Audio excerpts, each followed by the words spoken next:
আমাদের অ্যাডভোকেট মোহাম্মদ আলী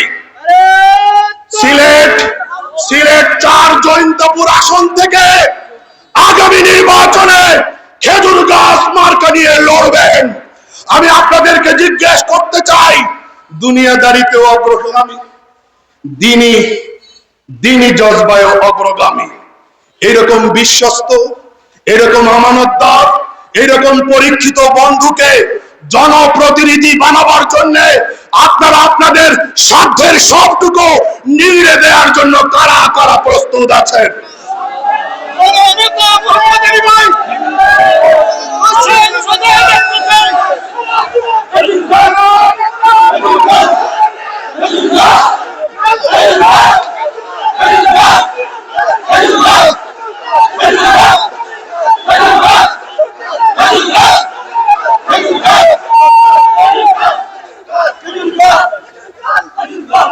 আমি আপনাদেরকে আশ্বস্ত করতে পারি, আমি 100% কনফিডেন্স, শতভাগ আস্থা নিয়ে বলতে পারি, আবারও আপনাদের কাছে এই বটতলায় আসবো ইনশাআল্লাহ।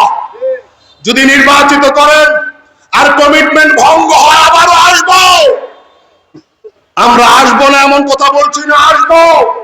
প্রকাশ্যে জিজ্ঞাসা করবেন, সেন্ট্রাল কমিটি থেকে এসে বলে গিয়েছিলেন ঐতিহাসিক বটতলায় অ্যাডভোকেট মোহাম্মদ আলী সাহেব নির্বাচিত হলে আমাদের অধিকার কেড়ে নেবেন না, আমাদের হক আমাদেরকে বুঝিয়ে দেবেন।